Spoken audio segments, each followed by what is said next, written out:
Bonsoir à tous et bienvenue dans ce deuxième épisode Jour de match CAL. Nous sommes ravis de vous retrouver pour cette nouvelle émission enregistrée depuis les studios Chloé TV de Tournai en partenariat avec les ambulances Jacomet. Nous allons continuer de décrypter cette troisième rencontre à domicile, cette fois-ci avec un redoutable promu, les Rouges et Blancs du SA Mauléon Rugby. Un choc qui promet entre ces deux familles qui portent et prônent les mêmes valeurs et qui s'annonce explosif à 13h30 pour les espoirs et 15h15 pour la Nationale 2. Pour continuer à bien préparer ce match, mes invités seront Gilles Dassy, l'un des 4 arbitres licenciés du club, qui nous parlera de son parcours et de son rôle d'arbitre. Guillaume Camps, l'entraîneur des 3/4 du SAM, nous livrera ses confidences sur l'état de ses troupes et ses ambitions avant ce gros match. Enfin, Thibaut Trotta, le nouvel ailier arrière du CAL, nous racontera les derniers matchs de son équipe et la bonne dynamique qui règne autour du groupe sur ce bloc. Attaquons tout de suite dans le vif du sujet avec la rubrique Info et Stade du CAL, tout ce qu'il faut savoir sur le camp lannemezanais avant ce match de dimanche. Vous désirez connaître toutes les infos croustillantes avant ce match face à Mauléon? Ne changez pas, vous êtes dans la bonne rubrique, la rubrique Info et Stats côté CAL, avec pour commencer les statistiques, bien sûr, vous savez, nous y sommes attachés. Au niveau des réalisateurs, pas de surprise, c'est Arnaud Espilondo qui est en tête du classement, seul en tête avec 70 points, qui fait partie des meilleurs réalisateurs de la division. Au niveau des marqueurs d'essai, c'est Dani Cazorla avec 2 essais inscrits qui domine ce classement. Un classement dans lequel figurent Simon Rixens, Anthony Granja, Baptiste Bott, Nolan Decap et enfin Thibaut Trotta qui ont chacun inscrit un essai. Au niveau des derniers matchs de Lannemezan, on vous l'a dit, Lannemezan, le CAL, l'équipe première, est sur une bonne dynamique avec cette victoire au bassin d'Arcachon sur le score de 14-12. Auparavant, il s'était imposé devant vous face à Groyer sur le score de 36-21. Du côté de Saint-Jean-de-Luz, ils étaient passés tout près de la victoire, une défaite bonifiée 28-26, mais quasiment tout le match, nette domination. Et c'est très peu payé par rapport à la physionomie du match. Et enfin, le derby face à Florence, remporté sur le score de 24-19, tout début septembre. Passons aux résultats de cette dernière journée qu'ont fait nos homologues de cette poule 2. Le samedi, le derby gersois entre Florence et Auch a vu l'écrasante domination des Occitans. Une victoire sur le score de 30-13, bonus offensif en prime. Dans un autre temps, le dimanche, Saint-Jean-de-Luz signe un carton face à Marmande, une victoire bonifiée 43-13. Groyer l'emporte dans les derniers instants, une victoire 26-24 alors que Salles a dominé les débats une grande partie du match. Mauléon signe l'exploit retentissant de cette 5e journée avec une victoire sur Niort 23-19. On aura l'occasion de reparler de cette équipe dans une chronique un peu plus tard dans l'émission. Et enfin, Valence d'Agen en tête dans le haut du classement qui vient l'emporter, s'imposer en terre basque à Anglette sur le score de 22-16. Au niveau du classement, après 5 journées, on retrouve bien sûr Auch en tête avec 21 points, suivi de Valence d'Agen. Niort est 3e avec un match en moins, il ne faut pas l'oublier. Derrière, c'est 3 équipes qui se tiennent en 15 points. Salles, notre équipe de Lannemezan et enfin Saint-Jean-de-Luz. Dans le fond du classement, Groyer et Marmande sont en position de relégable. Sans transition, nous sommes à présent très heureux de mettre en lumière un élément clé et indispensable au club. Je parle de l'un des arbitres référents du club, Gilles Dassy. Démarrons cette deuxième émission avec ici en plateau à Tournai, Gilles Dassy, l'un des 2 arbitres licenciés référents du club aux côtés de Frédéric Portal, et viennent s'ajouter 2 jeunes arbitres en cours de formation, Esteban Bayes et Dylan Pulicino. Bonjour Gilles. Bonjour. Alors Gilles, pour ceux qui ne vous connaissent pas encore, pouvez-vous un peu vous présenter et nous raconter votre lien avec le CAL? Mais voilà, je me présente, Gilles Dassy, je suis donc un des arbitres référents du club. Maintenant, ça fait 2 ans que je suis licencié à Lannemezan. J'étais licencié avant à Cavers et au club qui est voisin, qui n'a plus besoin d'arbitre vu son état actuel. Oui. Et du coup, je suis aussi passé en même temps éducateur chez les jeunes D'accord. à moins de 14 ans. Et on m'a demandé de prendre ma licence à Lannemezan pour aider le club de Lannemezan pour avoir son quota. Avant d'être arbitre, et on va en parler longuement dans cette émission, est-ce que vous avez été joueur ou pas du tout, comme c'est parfois le cas? Joueur, oui, pendant presque 20 ans. D'accord, où ça? J'ai commencé l'école de rugby donc du côté de Tri. Ok. Et après, pour une question de famille, et je me suis rapproché du club de Cap-Vert. D'accord. Alors justement, quel a été votre parcours pour devenir arbitre? Comment vous en êtes venu à vous engager dans ce rôle essentiel pour le rugby? Euh, Dès le plus jeune âge, dès à peu près mes 20 ans, j'ai eu une envie de rentrer dans ce cercle-là qui m'intéressait, Oui. du près de la règle, et voilà. J'ai voulu continuer à jouer voilà, jusqu'à 27-28 ans. J'ai créé mon entreprise personnelle et ça ne pouvait plus joindre les deux. Oui. Donc j'ai fait le pas à ce moment-là de partir dans l'arbitrage pour continuer dans le milieu du rugby. D'accord. Vous avez démarré quand en tant qu'arbitre à quel âge environ? 28 ans. 28 ans. Et à quel niveau vous avez commencé, j'imagine On commence au plus bas. bien On sûr. commence, On commence avec les jeunes peut-être? même pas. Moi, Ah j'ai ouais? commencé par un match de réserve. D'accord. Je me rappelle encore, c'est à l'île de Noé contre Azorex. En D'accord. réserve. Comment ça s'était passé? Assez compliqué le premier match Oui. parce qu'à l'époque on était tout seul sur le terrain. D'accord. On n'avait pas d'accompagnant. Par chance, j'avais 2 collègues arbitres dans chaque équipe D'accord. qui Donc, m'ont qui étaient plus indulgents et qui... aidé, Oui. qui ont éclairci le jeu avec les autres joueurs, ils leur ont bien dit on le laisse tranquille, on le laisse arbitrer pour le mettre en confiance et pour qu'il continue quoi. Et du coup, après, comment ça se passe? On gravit un peu quelques échelons, on monte de niveau? Racontez-nous. En fait, les premières années, on est donc stagiaire, Oui. en cours de formation. La première année, on valide cette année par un écrit en fin d'année. D'accord. Après, on passe stagiaire. Et après, on passe pareil, donc un écrit en fin d'année. Et après, on passe territorial, D'accord. qui correspond au niveau AN2. Et après, voilà, c'est en suivant nos capacités d'arbitrage. On est suivi, on est Évalué aussi. évalué. Et après, voilà, c'est en fonction des matchs qu'on nous propose. Et voilà.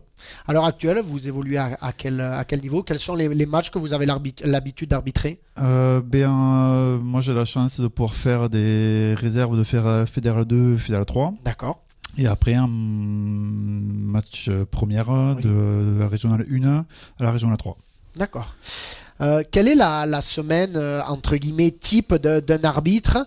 J'imagine qu'on n'arrive pas le dimanche au stade à 13h30 ou à 15h et on se pointe. J'imagine qu'il faut aussi s'entraîner un peu. Comment vous préparez un peu les matchs? On essaye de faire un peu de préparation physique et de courir un peu. Bien sûr. Alors moi j'ai la chance de pouvoir le faire avec les jeunes le samedi matin et le vendredi quand je peux et le mercredi. Oui. Donc je cours avec eux. Oui. Tout en continuant leur formation. Et après on reçoit nos matchs c'est 10 jours avant. D'accord. On reçoit en principe le jeudi pour la semaine d'après. Oui. Ça nous permet en fait de pouvoir commencer à regarder les maillots, pour commencer à regarder tout ça. Et quand on fait un match de première, on est accompagné d'un représentant fédéral. D'accord. Et on prend contact avec le représentant fédéral pour voir si on part ensemble, comment ça se passe. Et voilà. Donc vous nous l'avez dit, vous êtes déjà intervenu auprès des jeunes du CAL, par exemple, pour leur donner quelques conseils sur les règles, voir les nouvelles règles. Voilà. Moi j'interviens sur les jeunes, sur les juniors et cadets. Et bien sûr sur les catégories en dessous, donc la mienne qui est moins de 14 ans. Oui. Surtout par rapport aux nouveaux règlements et quand ils ont des questions. D'accord. Niveau règlement, niveau placement, niveau... voilà. J'essaye d'aider au maximum par rapport à mes connaissances et de les accompagner au maximum. Vous qui êtes dans le milieu, vous savez mieux que personne l'importance cruciale de connaître les règles. Est-ce que pour vous c'est nécessaire, je dirais même indispensable, que dès le plus jeune âge, ils arrivent à assimiler, à comprendre surtout la règle? C'est très important. Un joueur de rugby, je pense qu'il pour être vraiment complet, il faut connaître les règles sur les bouts des doigts. Ouais. Parce que si on ne connaît pas les règles, si on ne connaît pas on va dire jusqu'à la fin de la ligne, Ouais. le règlement, c'est très compliqué. Il faut pouvoir comprendre pourquoi un arbitre siffle. Tout à fait. Et c'est très important d'avoir des joueurs en face qui connaissent les règles et on le voit plus on monte un niveau, on n'a pas besoin d'expliquer les règles. Ouais. Bien sûr. Les joueurs connaissent, savent pourquoi on les siffle et on n'a pas besoin d'expliquer. Oui, et on comprend l'importance quand on voit que les clubs de top 14, de Pro D2 maintenant intègrent dans leur staff des arbitres, Oui, des tout à anciens fait. arbitres professionnels. Ça en est la preuve. Est-ce que vous avez un souvenir marquant, un meilleur souvenir ou pire souvenir en tant qu'arbitre? Meilleur souvenir, j'ai eu la chance la première année où j'ai arbitré, on a fait des finales championnat de France, les demi-finales championnat de France chez les féminins en cadette. D'accord. On l'avait fait par chance, c'était tombé à Cavers. Ah ben ouais. Donc première année d'arbitrage, on était deux qui avaient commencé cette année-là. Ouais. Et on a eu le plaisir de pouvoir arbitrer les demi-finales chez les féminines À la maison. À la maison. Ça a été un match particulier. Ouais, c'est particulier. Ouais. C'est très particulier. Après, voilà, c'est match de phase finale. De toute façon, dès qu'on commence à rentrer à partir du mois de mai, tous les matchs sont intéressants. Et c'est des matchs qui sont de plus en plus, on va dire, à un jeu. Gilles, en tant qu'arbitre, je vous ai prévu une petite surprise. Je vous laisse regarder ça en images. Salut, c'est Laurent Cardona. Gilles, Fred, je vous souhaite une excellente saison d'arbitrage, souvent critiqué bien évidemment. Vous imaginez bien que je connais bien le problème, mais ceux qui critiquent doivent s'assurer d'être capables de faire votre travail que vous faites chaque week-end avec beaucoup d'amour, j'imagine, et surtout beaucoup de passion. Un petit mot aussi aux joueurs de Lannemezan Ducal. Un bon match pour ce week-end sera dur contre Moléon, parce que Moléon c'est jamais très très simple d'aller gagner là-bas. D'ailleurs, un grand numéro 9 qui s'appelle Romain Chabat a débuté à Moléon. Voilà les gars, ça m'a fait plaisir de vous faire cette petite vidéo. Encore une fois, Gilles, Fred, soyez forts, continuez ce métier avec passion. Salut. Je remercie Laurent Cardona que vous connaissez, que vous avez déjà vu, ancien arbitre de top 14 du niveau international et qui maintenant s'illustre avec le club du SA 15 Charente que je connais bien. Gilles, pour reprendre les propos de Laurent Cardona, c'est vrai qu'il y a parfois un public qui est exigeant, il y a de la critique. Comment on gère ça en tant qu'arbitre? On le gère, pour ma part, je ne l'entends pas. En fait, on crée une bulle, quoi. Du moment de mon côté, je crée une bulle sur le terrain. Oui. J'essaie de m'enfermer au maximum dans cette bulle-là et pour rester concentré sur le match. Après, je sais que des fois, c'est compliqué. Malheureusement, c'est compliqué. Le souci qu'on a aussi, c'est que les gens qui sont sur le côté ne connaissent pas les règles. Et c'est ça qui est très compliqué. Ils ne comprennent pas pourquoi on siffle. Et c'est vraiment le souci qu'on a sur les bords de terrain. Avez-vous des objectifs personnels pour la suite, gravir les échelons? Jusqu'où aimeriez-vous arriver? Est-ce que vous avez des choses en tête? Alors, mes objectifs sont atteints. Vu mon âge, je ne veux plus. J'aurais dû faire le choix de progresser avant. D'accord. Parce que voilà, j'arrive à 40 ans. Le choix de rester à ce niveau, je l'ai fait pour une question aussi de déplacement. Plus on monte de niveau, en fait, on ne reste plus dans le secteur. On est tout le temps en déplacement assez loin. Oui. Donc, pour une question de praticité, je préfère rester dans mon secteur, qui est déjà assez grand, assez vaste. Oui. Et voilà, mes objectifs sont atteints. Très bien. En tout cas, merci beaucoup Gilles. On vous souhaite une bonne continuation au sifflet. Toujours prendre beaucoup de plaisir avec les joueurs et sur le terrain. J'en profite pour remercier bien sûr Lolo Cardona, mon ami. Et bien sûr, je lui précise que je n'ai pas démarré le rugby à Moléon, mais à Morlas. Il a encore fait une erreur, comme il a déjà fait dans le passé à Toulon, par exemple.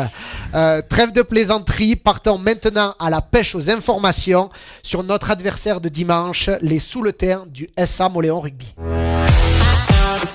prenons quelques minutes maintenant pour décortiquer cette équipe de Mauléon, cette redoutable équipe de Mauléon. Vous allez comprendre pourquoi.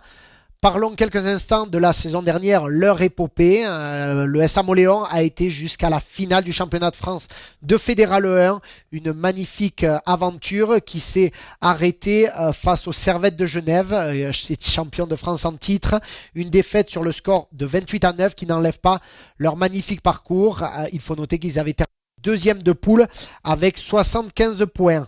Au niveau des confrontations avec notre équipe de Lannemezan, en National 2, ce sera bien sûr la première fois que les deux équipes se joueront.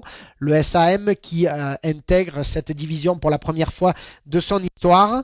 En ce qui concerne les dernières oppositions, sur les 5 dernières, avantage à notre club du plateau avec 3 victoires à 2. La dernière en date, notamment le 23 janvier 2022, c'était à domicile, une victoire 19-15 en Fédéral 1. Du côté du début de saison du club rouge et blanc de Mauléon, le club a débuté par un derby face à leur voisin basque de Saint-Jean-de-Luz. Une défaite sur le score de 27-19, alors que pourtant le SAM a dominé une belle partie du match et n'était pas loin de s'imposer en toute fin de rencontre. 2 réceptions à domicile face à Groyer et Niort. Une première face à Groyer réussie 29-24. Leur 3e match de championnat, un déplacement au bassin d'Arcachon où le staff avait prévu de faire un peu tourner l'effectif pour faire souffler certains cadres. Une défaite sur le score de 27-12. Et enfin, un déplacement à Valence d'Agen où les Souletins ont ramené un précieux point de bonus défensif, une défaite sur le score de 11-7. Et enfin, le week-end dernier, on vous le disait en début d'émission, c'est vraiment une magnifique victoire, 2 magnifiques victoires avec celle des espoirs, que le SAM s'est offert face à Niort, qui est, on ne le répète pas assez, l'ogre de cette division, de cette poule 2. Donc une équipe de Mauléon, un promu qu'il faut prendre bien sûr vraiment avec une grande importance, et le staff, Sébastien Petitgiani et Sam Bretous, le martèle depuis le début de la semaine, je peux vous l'assurer en coulisses. Au niveau des joueurs à surveiller dans cette équipe souletine, malgré un très fort collectif, se dégagent certaines pièces maîtresses, comme par exemple le capitaine Léo Letiec, le 2e ligne, qui est un véritable meneur d'hommes, mais surtout quelqu'un qui est toujours à la pointe du combat avec son paquet d'avant. Le 3e centre, Romain Caballero, sera bien sûr aussi à surveiller, un véritable atout offensif dans cette équipe qui ne manque pas d'ouvrir le jeu, et le jeu bien sûr c'est son ouvreur Florian Aguerre, le responsable du jeu, qui est souvent dangereux et décisif avec ses coéquipiers des lignes arrières et qui a un très bon jeu au pied. Nous l'avons compris, vous l'avez compris avec tous ces éléments, c'est un promu redoutable et respecté par toute la division qui se présente sur le plateau. Rentrons maintenant encore plus dans l'intimité de ce club familial en allant en quelques clics en Soule rencontrer l'entraîneur des lignes arrières, Guillaume Camps. Comme lors de chaque émission jour de match CAL, nous donnons la parole à l'équipe adverse, et vous l'avez compris, ce dimanche, ce sont les Souletins du SA Mauléon Rugby qui débarquent à François Sarrat. Je suis ravi d'avoir en visioconférence Guillaume Camps, l'entraîneur des 3/4 du SA Mauléon. Bonjour Guillaume. Bonjour. Alors Guillaume, vous arrivez cette saison aux commandes du club rouge et blanc, aux côtés de Didier Moustirat et Patrice Bedbeder. Un très joli challenge à relever dans ce championnat de National 2 après l'épopée jusqu'à la finale de Fédéral 1 l'année dernière. Oui, c'est ça. L'an dernier, donc moi j'étais en charge de l'équipe Espoir avec Xavier Arla et Philippe Ontas, donc l'entraîneur des 3/4 l'an dernier, a décidé d'arrêter, et donc il m'a été proposé d'entraîner les 3/4 de l'équipe première, quoi. Voilà. Comment ça s'est passé de votre côté avec les espoirs du SAM l'année dernière? Quelle a été votre saison en quelques mots? L'an dernier, donc un peu à l'image du parcours des espoirs cette année en National 2, on fait une bonne saison, on termine premier de poule, je crois, avec 17 matchs pour 4 ou 5 défaites, je me souviens plus. Et voilà, donc ça a été une première place qu'on a tenue quasiment toute la saison, et Et voilà, un gros trou d'air sur le premier match de phase finale face à l'Île Jourdain où on se fait sortir sur un match sec en quart de finale. Voilà, la saison, ça fait pchit un peu sur la fin, quoi. Du coup, cette année, c'est l'équipe Fagnon, c'est les grands, comme on dit. Comment analysez-vous votre début de saison? En tout cas, nous, de notre côté, du côté de la poule, on a compris avec vos résultats que vous aviez totalement votre place en National 2 cette saison. Déjà, nous, voilà, on voulait se prouver. Alors, sur le terrain, les joueurs se sont gagnés le droit de jouer à ce niveau. Et très vite, voilà, sur les premiers matchs, on a voulu se prouver qu'on avait le niveau. Maintenant, après ces premiers matchs-là, voilà, on est un peu rassuré de tout ça. On reste au contact et on est concerné. Voilà, maintenant, on prend les matchs vraiment les uns après les autres pour essayer d'engranger le maximum de points possible pour pouvoir acquérir ce maintien en National 2. Le week-end dernier, tout le monde l'a vu, vous avez envoyé un signal très fort hein, en faisant tomber l'ogre de la poule Niort, une victoire 23-19. J'imagine que ça a été un grand moment à Marius Rodrigo, un beau dimanche pour les deux équipes. Mais oui, déjà un petit mot pour les espoirs. Ils étaient premiers invaincus et donc ils recevaient aussi cette équipe-là qui n'avait pas perdu. Donc pour eux, ça a été un gros challenge. Ils nous ont ouvert la voie parce que ils ont gagné et de belle manière. Voilà. Donc nous, au niveau de la une, on s'attendait à un gros combat avec une grosse densité, des gros gabarits, des joueurs qui s'entraînent d'une autre manière que nous, hein, voilà, concrètement. Donc c'était la cinquième journée aussi, donc on se devait aussi comptablement d'engranger des points parce que voilà, s'il y avait une déconvenue à domicile, on aurait pu se retrouver avec quatre matchs perdus et une seule victoire. Donc l'important c'était de rester au contact des concurrents de la poule et de bien figurer hein, face à une équipe qu'on a annoncée monstrueuse, ce qui était le cas et qui avait sur ces trois matchs, parce qu'ils ont eu un match qui a été reporté suite au décès d'un de leurs joueurs, donc avec un plein de points, trois matchs et trois bonus offensifs, quoi. Bien sûr. Là, j'imagine que dimanche, la fête a dû être belle. Par contre, dès cette semaine, il a dû falloir vite se reconcentrer parce que ce dimanche, c'est un nouveau défi qui vous attend avec votre déplacement à Lannemezan. Que pensez-vous de cette équipe et notamment de ses derniers résultats? Mais déjà, bon, on sait la consistance de cette équipe-là. On a regardé un petit peu les vidéos. On a commencé en tout cas en ce début de semaine et on sait que ce sera un déplacement qui sera ardu et toujours compliqué de se déplacer là-bas. Par le passé, il y a quelques années, voilà, les résultats ont fait que ça a pu être compliqué avec des scores avec pas mal d'écart. Donc voilà, comme tu as dit, nous maintenant il a fallu basculer très rapidement sur le match de Lannemezan et pour dans une idée toujours d'essayer de grappiller le maximum de points par-ci par-là pour se mettre donc à l'abri et essayer de bien figurer et d'être consistant même dans les déplacements à l'extérieur. Dernière question, Guillaume. Moléon est connu et reconnu pour ses valeurs, mais aussi et surtout pour la qualité du jeu produit, notamment sa ligne de trois quarts. Est-ce que dimanche à François Sarrade, vous pensez que le jeu sera une des clés pour remporter la victoire à l'extérieur?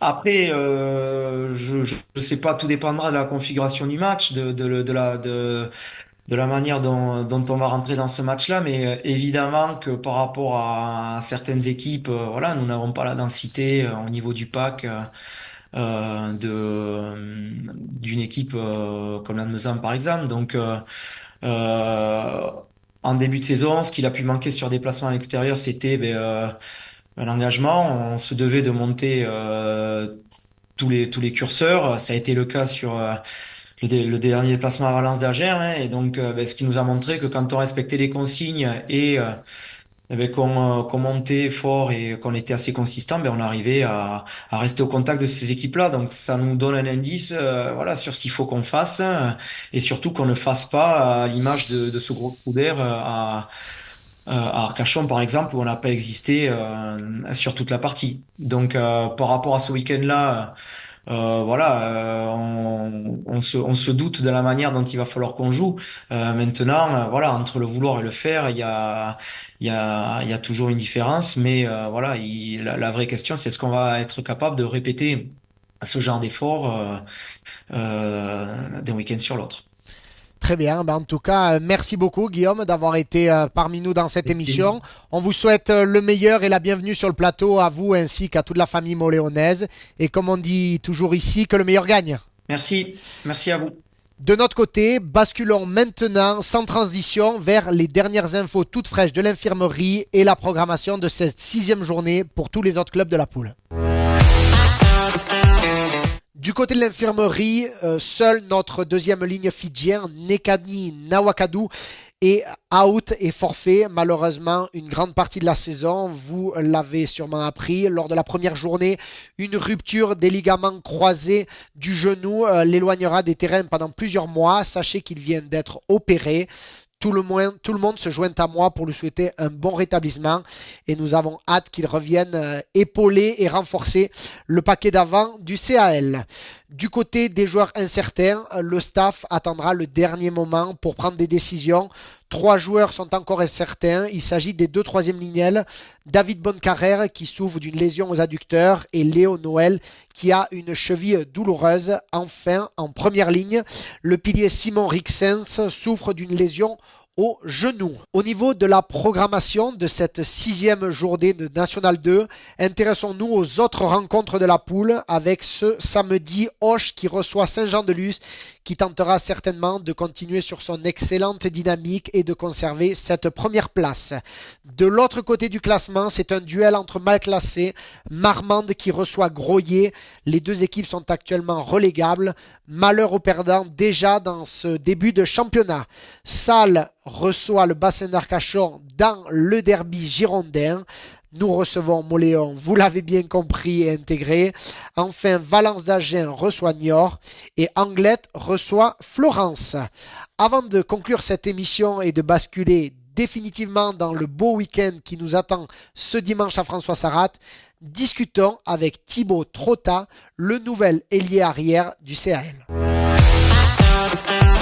Terminons ces belles émissions avec la réception ici en plateau de Thibaut Trotta, le nouvel ailier arrière du CAL, originaire de Savoie. Bonjour Thibaut.